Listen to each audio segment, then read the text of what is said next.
Selamat malam Bapak Ibu, apa kabarnya? Saya berharap Bapak Ibu semua dalam kondisi sehat dan bahagia. Oh iya, sudah makan malam belum? Saya yakin Bapak Ibu sudah makan malam karena sekarang sudah pukul 8 malam ya. Bapak Ibu, kebetulan nih saya sedang mempersiapkan makan siang karena saya rekamannya siang ya. Saya masak masakan sederhana malam siang ini, terong, telur, sama ada risoles ya. Biasanya bagi kami itu yang istimewa kalau ada B2 ya. Apakah Bapak Ibu setuju ya kalau ada B2? Wow, kayaknya luar biasa. Bicara soal B2 begitu ya, daging babi. Pernah di dalam perjanjian baru ya, ada di satu kota itu ada kelangkaan daging B2. Ya, karena apa? Karena ternyata para peternak mengalami kerugian, ada sekitar 2.000 babi terjun dari ke jurang, bunuh diri, masuk ke danau. Dan semua itu menjadi tanggung jawab daripada Tuhan Yesus menurut orang di kota itu, di kota Gerada. Di dalam Matius 8 ayat 34 dikatakan, maka keluarlah seluruh kota. Seluruh kota itu mendapatkan Yesus, dan setelah mereka berjumpa dengan dia, mereka pun mendesak supaya ia meninggalkan daerah mereka. Saudara yang dikasihi oleh Tuhan, sebenarnya peristiwa ini waktu itu Tuhan Yesus datang ke kota itu untuk menyelamatkan 2 orang penduduk kota Gerada yang sudah lama kerasukan, dan mereka mungkin sudah tidak dianggap orang lagi ya. Mereka tinggal di dekat pekuburan, lalu mereka juga bertindak seperti layaknya orang yang sudah tidak waras, kerasukan begitu, dan ganas mereka sehingga banyak orang yang takut lewat dekat mereka. Nah, Tuhan Yesus menyelamatkan mereka. Waktu mengusir setan-setan yang merasuki diri mereka, yang begitu banyak ya, setan-setan ini minta dipindahkan ke babi-babi, sehingga akhirnya pindahlah setan ini ke babi, dan itulah yang membuat babi itu kemudian terjun ke jurang dan masuk ke dalam danau atau sungai dan mati lemas di sana. Nah, Bapak Ibu, kita pasti tahu juga ya, pasti banyaklah kerugian daripada peternak atau penjual daging babi pada waktu itu. Mereka menjadi marah, bahkan mungkin yang satu kota mereka mendengarkan kisah itu jadi emosi begitu ya. Mereka pikir, wah, Tuhan Yesus tindakannya ini merugikan mereka. Ada 2 hal yang mereka gagal lihat.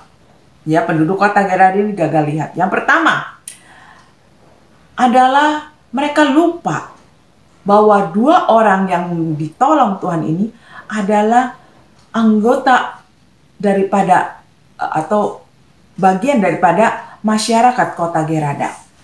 Mereka lupa ini adalah saudara sekota mereka, ya, sekampung mereka. Karena mereka selama ini mungkin sudah tidak menganggapnya.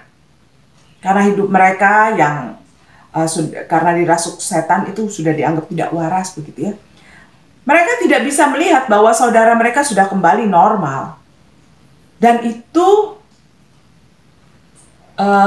dibandingkan dengan harta mereka, sesungguhnya seharusnya jiwa dan kembalinya mereka menjadi normal itu lebih berharga. Tapi itu mereka tidak bisa lihat dan tidak bisa pahami. Itu hal yang pertama. Yang kedua adalah lebih penting lagi. Waktu mereka mendengar bahwa 2 orang ini diselamatkan, namun babi mereka jadi lenyap gitu ya. Mereka tidak pernah bisa melihat prosesnya itu adalah proses di mana membutuhkan kuasa Tuhan yang luar biasa. Atau boleh dibilang ada mujizat Tuhan ketika mereka kehilangan babi dan ketika saudara mereka disembuhkan. Ada kuasa Tuhan.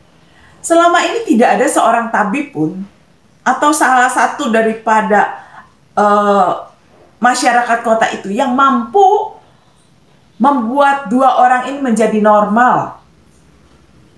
Mereka bahkan menjadi terlupakan oleh karena tidak ada orang yang bisa menolong. Bukankah ketika ada pertolongan, terlebih lagi sampai bisa membuat normal satu penyakit atau satu hal yang sudah bertahun-tahun terjadi, bukankah itu luar biasa? Bukankah itu membutuhkan kuasa atau mujizat daripada Tuhan sendiri? Saudara, ini hal yang mereka tidak sadari dan mereka gagal melihat dan gagal paham. Kalau Tuhan bisa memindahkan setan yang begitu banyak dari dua orang ini ke babi-babi, apa susahnya? Tuhan memberkati mereka yang kehilangan ternak. Tuhan bisa membalikkan keadaan mereka dengan sekejap, asalkan mereka percaya. Bukankah Tuhan sudah membuktikan dengan kuasa-Nya memindahkan roh-roh jahat ini, menyembuhkan orang-orang ini? Saudara, ini yang mereka tidak lihat. Mereka hanya bisa melihat materi yang hilang dari antara mereka. Sesuatu yang sifatnya fana, lenyap. Mereka menjadi khawatir dan takut, bahkan marah. Mereka tidak melihat hadirnya kuasa Tuhan di kota mereka. Saudara yang dikasihi oleh Tuhan, itulah sebabnya mereka menolak Tuhan. Dunia dan orang dunia memang menolak Tuhan. Seringkali alasannya adalah sesuatu yang fana yang mereka lihat, yang menjadi pegangan mereka di dalam menjalani kehidupan. Bukan sesuatu yang kekal. Saudara yang dikasihi oleh Tuhan, biarlah kita sebagai anak Tuhan tidak sampai seperti mereka. Gagal melihat kuasa dan perlindungan Tuhan. Gagal melihat anugerah dan kasih Tuhan. Sehingga kita mengabaikan pertolongan Tuhan. Lebih cenderung pada berpegang pada hal-hal yang fana. Atau sesuatu yang sifatnya sementara. Jangan sampai materi membuat kita menolak Tuhan atau melupakan Tuhan. Jangan sampai juga materi membuat kita melupakan saudara-saudara seiman ataupun saudara kita sesama manusia.